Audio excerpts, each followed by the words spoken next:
What's up guys, welcome to new Unreal Engine 5 tutorial. Today I am going to show you how to create a top-down camera controller, the ones that you use in the builder games or sim games. It's going to be very easy to follow, so let's get started. But first, if you are serious about learning and making your first game in Unreal Engine 5, join my Unreal Club. Inside, you will be able to download entire private files from my tutorials, enter private meetings and webinars with industry experts, access exclusive ebooks packed with the best tricks, get powerful asset frameworks to speed up your blueprints, and much more. The link is in the description. With that said, let's continue with the video. Alright, so first of all, let's go to the content browser, right click, and create a new blueprint class. In this case, let's search for pawn and select pawn, or we can also do it directly from here. Let's name it something as BP underscore top down camera and open this up. And with that done, let's go into the wall settings and just drag the top down camera instead of the third person capture blueprint in the third person game mode, okay? That way when we press play, we spawn with a new pawn. Of course, it's invisible and it doesn't have anything yet, but you get me, we're getting there. So first things first is gonna be adding a camera. So add a camera, and now as you can see, we will have bin move control. So let's go ahead and set the field of view to something as 50, so we are a bit more zoomed in, right? And it will just give it more cinematic and, you know, kind of builder slash sim game look. With that said, let's go ahead and position the player start on a better location. So let's kind of, you know, put this in a way like this. There we go. Now we are still looking at the void because we need to tilt it down. There's a couple things that we can do. The best approach is just to tilt it directly from the child camera component. That way now we are looking down. So we don't really need to tilt the player start, okay?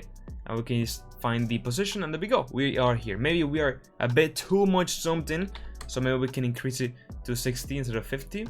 And now as you can see, it's a bit better. But yeah, all those values you can play around to get what you like. So with that said, let's begin to set up the basic input, okay?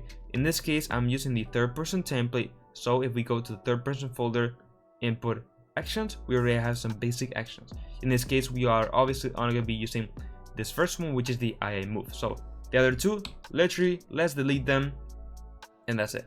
So IA move will just enable us to move in, you know, the UASD.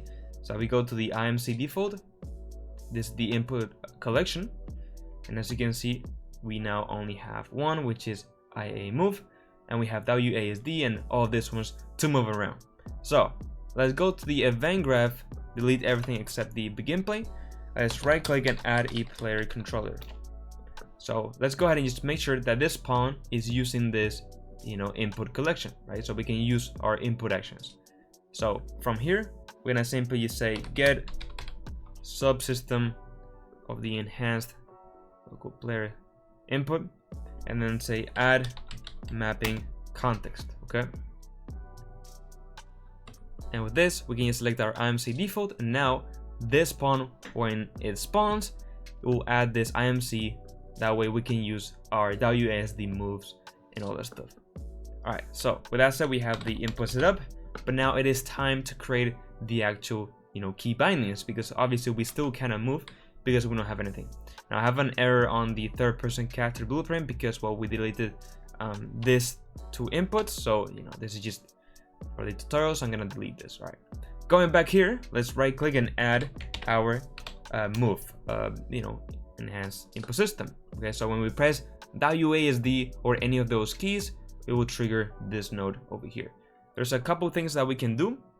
So first of all, let's just make that we can go forwards and backwards. Okay, so it's gonna keep it simple. So add movement input. This will move the pawn in a certain location. So let's simply just right click on this action value and split it. So we got two flows, X and Y. X will be for the horizontal axis, or so for example A and D, right? So sideways, and then Y will be for the vertical axis, so forwards and backwards, aka W and S. Let's get this one plugged to the scale value, and then for the direction, that means, well, the actual direction. So let's right click and say get actor rotation, and then from there we can right click and split it, or even easier, just say get forward vector. Okay, And that's it. We can plug it here, and if I press play, I press W, nothing happens. Why?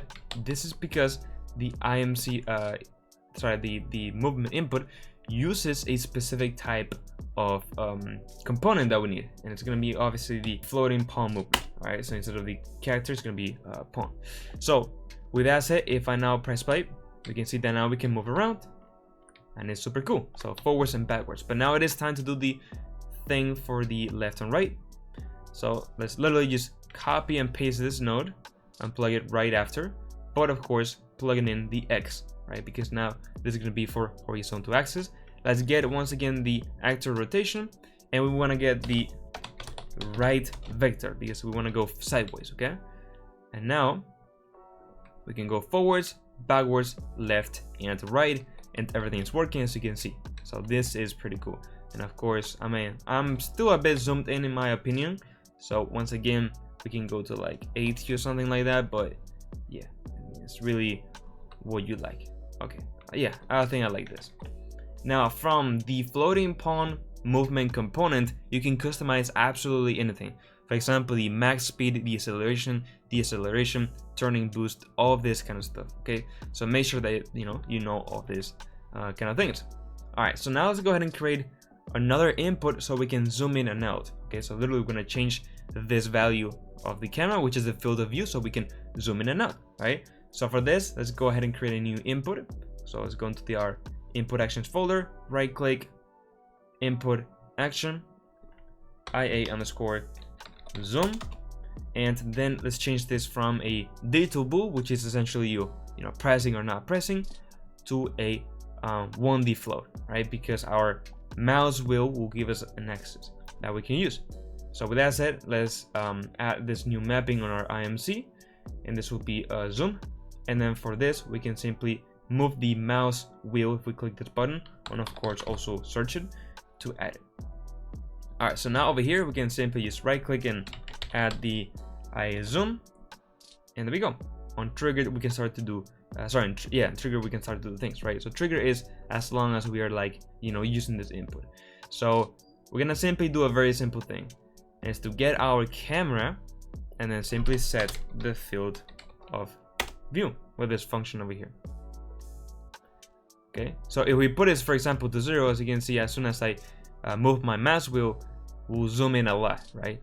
That's because we're changing to this. Now, of course, this has to be a certain value, and of course, clamping it, right, from a specific range. If I put the action value to this, you would see that it would go from 0 to 1, because this value goes from 0 to 1, okay? So we need to do one thing to make it easier for us. One thing that we can do is simply just multiply this by like 10 or something, and now, as you can see, we'll be on a better range, but still this is too much. Another thing that we can do is increase this multiplier, put it to 100. Now, as you can see, we can zoom in or not at all. So what we have to do is multiply this by our multiplier, which will be like 100, and then we also need to get our current field of view and add it into this new value. So literally like this. So add, and then plug this here. And now, as you can see, we can zoom in or out. Now this is going crazy. Why? Well, first of all, this is too big. I think it's actually 10 is a way better value. Then it's inverted, so let's do -10. So it's actually good. There we go. And then final thing that we need to do is clamp it. So set a range. So we can do clamp float. Plug this here, and then we can set a range. So minimum of let's do 30, and then maximum of like 90, right? And now you will see we have a range, right? Maybe sorry, I didn't put 30, I don't know, for some reason. There you go. We can zoom in to a certain point and zoom out, and that's it. We can go ahead and zoom in, zoom out, go and move around, and yeah, everything just simply goes ahead and works. Now the thing is that there's a bit of lag, right? More than lag, is it just goes in a non-smooth way. So one thing that we can do is add an interp node. Okay, and there's a couple ways to do this. the one that I like is the F interp 2, which is a float. Plug this here. Okay, this node will interpolate one value to another one, so we can put our current one here. Sorry, this will be our target, which will be the new one, and for our current one, it will be the current field of view. Now for the delta time, we just need to get the event tick, plug the delta seconds here, and then finally for the speed, it has to be something as 10 or something like this. As you can see now, it's way smoother. Okay, we notice that when we zoom out. If I set this to a lower number, it's even smoother. Okay, so it's really finding a balance. I think that 15 would be good. So that's it. So that's it, guys. If you found this video helpful, I would really appreciate it if you could leave a video and subscribe to my channel. If you are interested in actually learning on Unity 5, join my group club. Now, yes, so I said bye.